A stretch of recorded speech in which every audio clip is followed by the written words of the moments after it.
kembali untuk kita semua yang mengikuti renungan malam kita hari ini.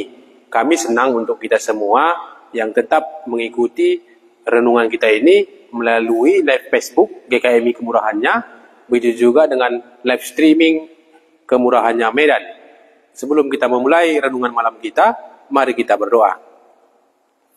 Tuhan Yesus, Allah kami, Allah yang kami kenal di dalam pribadi Tuhan Yesus, Allah yang begitu mengasihi kami, sampai saat ini Tuhan tetap mengasihi kami. Inilah suatu iman percaya kami kepadamu. Allah kami itu begitu mengasihi kami, di mana Allah telah mengaruniakan anaknya yang tunggal, supaya setiap orang yang percaya kepadanya beroleh hidup yang kekal. Terima kasih Tuhan, inilah janji yang manis yang Tuhan berikan bagi kami. Ketika kami percaya, setuju apa yang dibuat Allah itu, kami akan menerima kehidupan itu.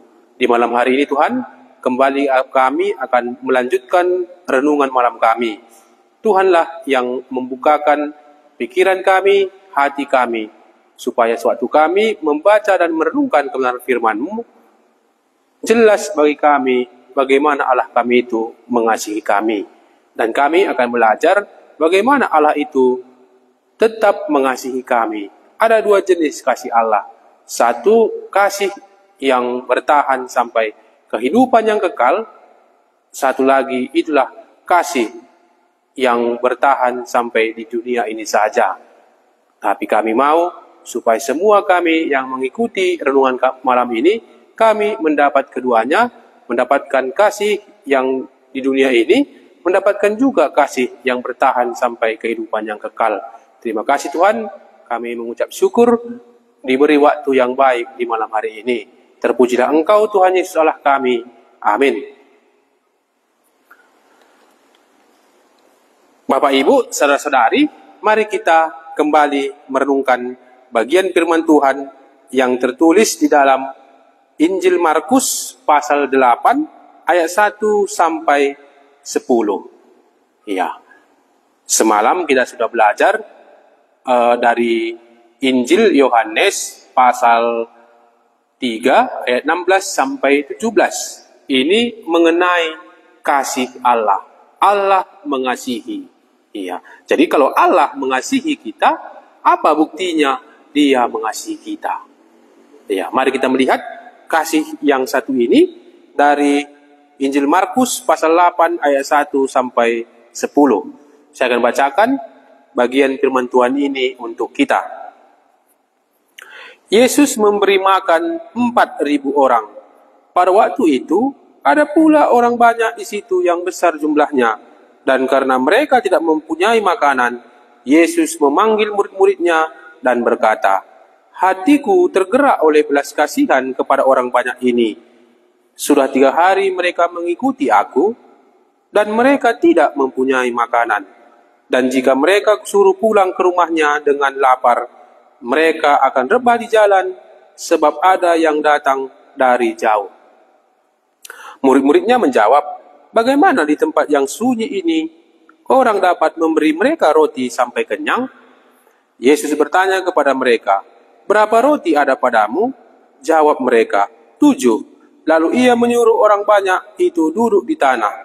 Sesudah itu, ia mengambil ke-7 roti itu, mengucap syukur, memecah-mecahkannya, dan memberikannya kepada murid-muridnya untuk dibagi-bagikan. Dan mereka memberikannya kepada orang banyak. Mereka juga mempunyai beberapa ikan, dan sesudah mengucap berkat atasnya, ia menyuruh supaya ikan itu juga dibagi-bagikan. Dan mereka makan sampai kenyang. Kemudian kemudian orang mengumpulkan potongan-potongan roti yang sisa sebanyak 7 bakul. Mereka itu ada kira-kira 4.000 orang. Lalu Yesus menyuruh mereka pulang. Ia segera naik ke perahu dengan murid-muridnya dan bertolak ke daerah Dalmanuta. Inilah bagian firman Tuhan yang akan kita merenungkannya.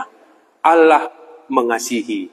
Bagaimana dikatakan Allah mengasihi di dalam perikop ini? Yesus memberi makan 4.000 orang.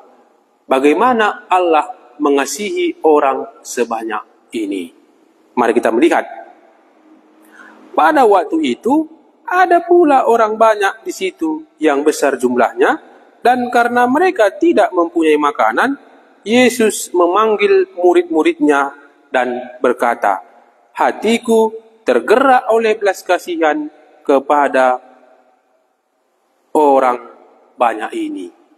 Orang banyak yang sudah melihat apa yang sudah dilakukan oleh Tuhan Yesus, tetap mengikuti Tuhan Yesus kemana saja pun dia pergi. Di sini dikatakan, ada orang banyak yang besar jumlahnya dan mereka tidak mempunyai makanan. Karena mengikuti Tuhan Yesus, mereka tidak lagi mempunyai makanan. Baru Yesus memanggil murid-muridnya. Yesus yang adalah guru yang mempunyai murid-murid tetap melibatkan murid-muridnya. Murid-murid yang sudah dipilih, yang tetap mengikuti kemana saja Yesus pergi, selalu dilibatkan oleh Tuhan Yesus. Supaya murid-murid ini belajar bagaimana guru mereka mengajar mereka, supaya murid-murid ini terlibat, dan bagaimana Yesus ini mengasihi mereka. Jadi kita yang sudah mendapatkan kasih Allah itu, ya ini juga bisa menjadi pembelajaran kita. Bagaimana guruku ini caranya mengasihi? Mengapa aku selalu dilibatkannya dalam pelayanannya? Karena kalau kita kembali ke Yohanes 3 ayat 16 itu, di situ Allah memberikan anaknya yang tunggal. Inilah bukti kasihnya. Yesus sendiri yang mengorbankan dirinya supaya kita mendapatkan kasih Allah. Di sini Yesus memanggil murid-muridnya dan melibatkan murid-muridnya supaya murid-murid tahu bagaimana mengasihi. Iya. Ayat 2, hatiku tergerak oleh belas kasihan kepada orang banyak ini. Sudah 3 hari mereka mengikuti aku dan mereka tidak mempunyai makanan. Ada timbul pertanyaan, apakah ini kasih? Iya. Pastilah jawaban kita, ini kasih. Ada kasih Allah kepada orang yang mengikuti dia dengan memberikan makanan. Allah mengasihi dengan memberikan makanan kepada mereka. Kita lihat lagi. Sudah 3 hari mereka mengikuti aku dan mereka tidak mempunyai makanan. Dan jika mereka suruh pulang ke rumahnya dengan lapar, mereka akan rebah di jalan sebab ada yang datang dari jauh. Tuhan Yesus mengasihi, memikirkan semua keperluan orang banyak yang tetap mengikuti dia. Ayat 4, murid-muridnya menjawab, bagaimana di tempat sunyi ini orang dapat memberi makan? Saya ulangi, murid-muridnya menjawab, bagaimana di tempat yang sunyi ini orang dapat memberi mereka roti sampai kenyang? Ada tanggapan dari murid-murid. Ayat 5, Yesus bertanya kepada mereka, berapa roti ada padamu? Jawab mereka, 7. Terus ayat 6, lalu ia menyuruh orang banyak itu duduk di tanah. Sesudah ia mengambil ke-7 roti itu, mengucap syukur, mereka memecah-mecahkannya dan memberikannya kepada murid-muridnya untuk dibagi-bagikan, dan mereka memberikannya kepada orang banyak. Di sini Tuhan Yesus mulai menunjukkan bagaimana caranya dia mengasihi dengan melibatkan murid-murid. Iya, apa katanya? Lalu ia menyuruh orang banyak itu duduk di tanah. Sesudah itu ia mengambil 7 roti itu, mengucap syukur, memecah-mecahkannya, dan memberikannya kepada murid-murid untuk dibagi-bagikan, dan mereka memberikannya kepada orang banyak. Murid-murid sudah diajar bagaimana cara kerja Allah itu, guru mereka. Nah, diambilnya yang ketujuh itu dengan memberikannya kepada murid-murid. Ya, kalau rotinya cuma 7, berarti kalau muridnya 12, tidak cukup untuk murid-murid membagikannya satu persatu. Ya, kemungkinan besar di sini, ya, karena muridnya 12, ada yang dapat 1, ada yang dapat separuh. Tapi dengan itulah Yesus mengajar murid-muridnya supaya dia jangan pelit. Mereka mulai membagikannya. Makanya waktu mereka memecahkannya, membagikannya tidak kurang gitu. Tidak lagi karena waktu Yesus memberikan makanan ini, waktu pelajari ini, dia tidak langsung satu gunung gitu atau langsung banyak gitu bertumpuk makanan itu. Bagaimana caranya? Itulah dengan memecah-mecahkannya. Jadi murid-murid tahu. Karena kalau kita lihat pengalaman murid-murid, bagaimana Tuhan Yesus itu memberi makan 5.000 orang, murid-murid itu diajar bagaimana cara kerja guru mereka. Dengan memecah-mecahkannya, tambah banyak, tambah banyak, tambah banyak. Akhirnya semua orang yang 4.000 itu mendapatkan makanan. Baru ayat 7. Mereka juga mempunyai beberapa ikan, dan sesudah mengucap berkat atasnya, ia menyuruh supaya ikan itu juga dibagi-bagikan. Iya, sama seperti roti tadi, ikan itu juga disuruh murid-murid untuk membagi-bagikannya. Baru ayat 8. Dan mereka makan sampai kenyang. Kemudian orang mengumpulkan potongan-potongan roti yang sisa sebanyak 7 bakul. Dari apa yang dilakukan murid-murid ini tadi, ada yang sisa. Supaya murid-murid tahu bagaimana Allah itu mengasihi orang banyak dengan memberi makan, bahkan ada yang sisa. Ayat 9. Mereka itu ada kira-kira 4.000 orang, lalu Yesus menyuruh mereka pulang. Jadi setelah mereka makan, mereka sudah bisa disuruh pulang. Kalau tadi sebelum makan, Tuhan Yesus memikirkan perut mereka. Jangan-jangan nanti mereka bisa rebah. Karena banyak orang yang datang, ya banyak, ada juga beberapa yang rumahnya atau kampungnya jauh dari situ. Makanya di sini boleh kita belajar bagaimana Allah itu mengasihi kita.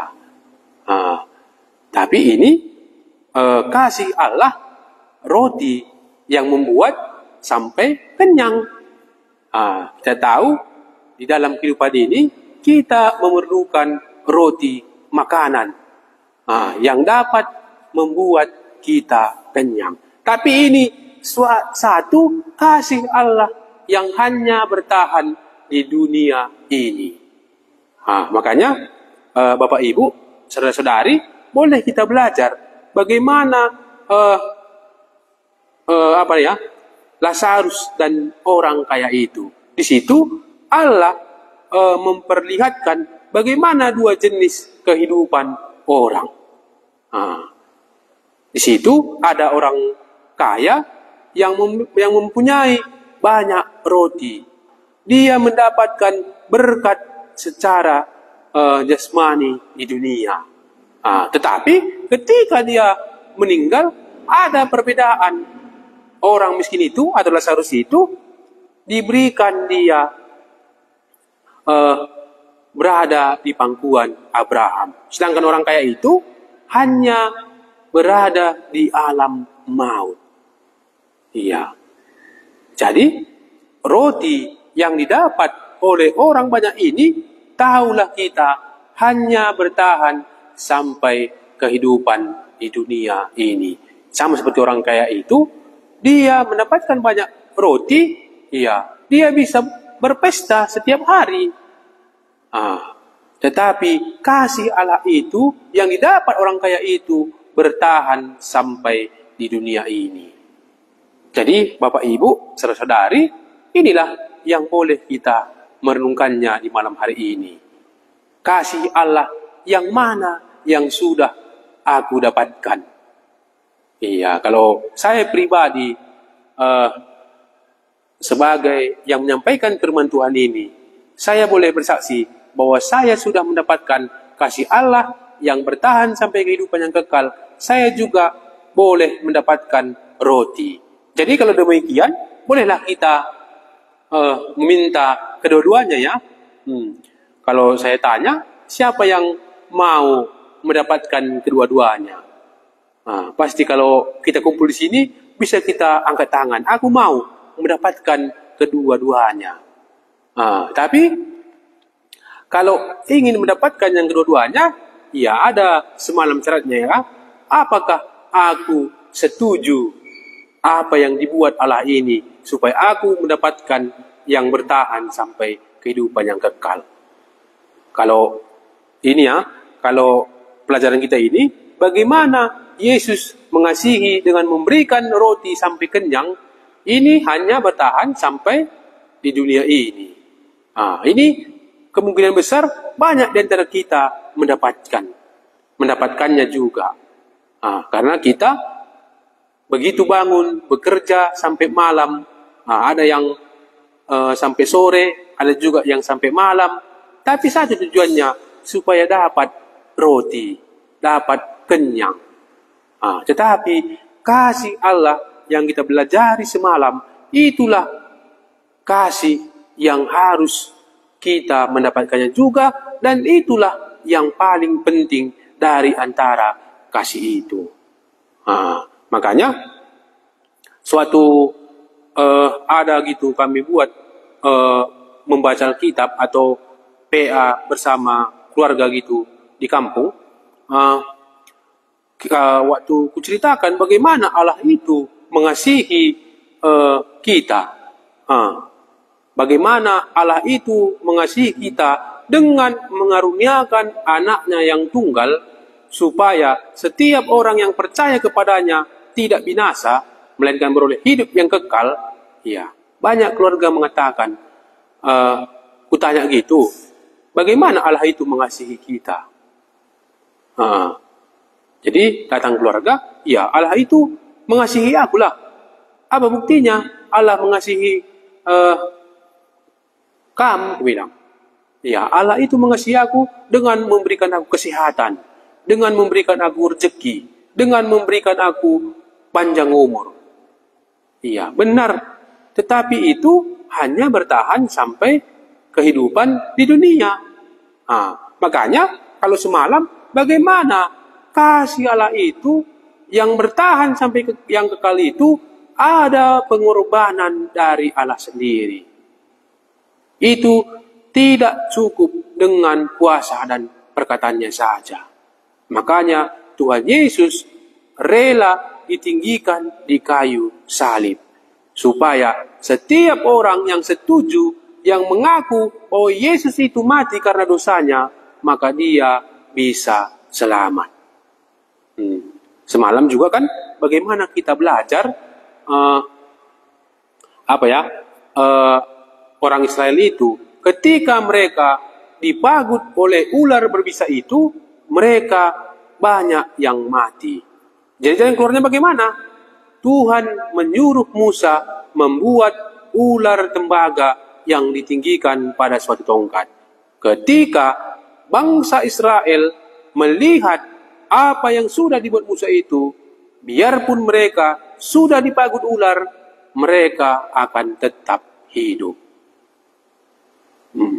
Jadi bagaimana jika ada orang yang sudah diberitahukan setiap bangsa Israel yang sudah dipagut ular, lihatlah apa yang dilakukan oleh Musa. Bagaimana kalau dia menolak? Nggak betul itu katanya. ya pastilah dia akan binasa, dia akan mati oleh ular berbisa itu. Begitu juga dengan kita saat ini, Bapak Ibu saudara-saudari. Allah mengasihi kita dengan mengorbankan anaknya yang tunggal. Itulah Yesus di kayu salib. Makanya banyak orang sekarang ini tidak setuju dengan apa yang dilakukan oleh Allah itu. Dia tidak setuju. Dia Dia tidak mau percaya dengan apa yang dibuat oleh Allah itu. Makanya orang yang seperti ini, pastilah binasa hidupnya. Karena Allah sudah memberi jalan keluarnya, dia tidak mau. Dia akan menanggung sendiri akibat ketidakpercayaannya, akibat ketidaksetujuannya dengan apa yang dibuat oleh Allah. Jadi Bapak Ibu, saudara-saudari, marilah kita memikirkannya di malam hari ini. Aku sudah berapa umurku sekarang? Kasih Allah yang mana yang sudah aku mendapatkannya? Kalau pertanyaan seperti ini, pastilah aku sudah mendapatkan kasih Allah dari roti itu. Aku sudah mendapatkan banyak. Sudah berlimpah-limpah kemungkinan besar. Tetapi sadarlah Bapak Ibu, bahwa itu bertahan hanya di dunia ini. Ketika nanti saatnya tiba, kalau Bapak Ibu saudari mendapatkan kasih Allah yang seperti ini saja, maka mati binasalah kita. Tetapi ketika kita menerima kasih Allah yang bertahan sampai yang kekal, Yesus mati di kayu salib, maka kita akan mendapatkan kehidupan yang kekal. Jadi kita pilih yang mana? Kedua-duanya lah, Inilah kerinduan kita di malam hari ini, sehingga kita bisa belajar. Maunya dapat juga berkat roti yang bertahan di dunia ini, dapat juga kasih Allah yang bertahan sampai kehidupan yang kekal. Itulah doa dan harapan kita. Jadi Bapak Ibu saudara-saudari, inilah renungan kita. Seperti yang kita bahas tadi, aku mau kedua-duanya. Mendapatkan kasih Allah roti di dunia ini, mendapatkan kasih Allah yang bertahan sampai kehidupan yang kekal. Inilah renungan kita di malam hari ini. Mari kita berdoa. Tuhan Yesus, Allah kami, Allah yang kami kenal, Allah yang mengasihi. Di malam hari ini kami boleh menyimpulkan Tuhan Yesus bahwa Allah memiliki dua jenis kasih. Kasih roti yang bertahan sampai kehidupan di dunia ini. Dan satu kasih itulah yang bertahan sampai kehidupan yang kekal. Terima kasih Tuhan untuk perkataanmu, untuk firman-Mu yang boleh kami merenungkannya, yang sama-sama boleh kami nikmati di malam hari ini. Kami rindu Tuhan Yesus. Jikalau ada di antara kami yang rindu mendapatkan kasih yang bertahan sampai yang kekal, Tuhan sendirilah yang melayani kami. Ketika kami merenungkan kembali perkataan-Mu ini, karena begitu besar kasih Allah akan dunia ini, sehingga Ia telah mengaruniakan anak yang tunggal, supaya kami yang percaya, yang setuju tentang apa yang dibuat Allah itu, tidak binasa, melainkan beroleh hidup yang kekal. Inilah kerinduan kami sebagai kami manusia ciptaan Tuhan. Dan kami juga mengucap syukur, satu minggu ini kami boleh merenungkan kebenaran firman Tuhan. Biarlah firman Tuhan ini kami tanam, kami simpan dalam hati kami, dan kelak boleh berbuah yang mendapat kami lakukan, dan kami boleh memuji Allah kami itu. Itulah Tuhan Yesus. Terima kasih Tuhan. Inilah doa dan permohonan kami dan ucapan syukur kami kepada Allah pencipta kami. Amin. Terima kasih untuk kita semua untuk di malam hari ini.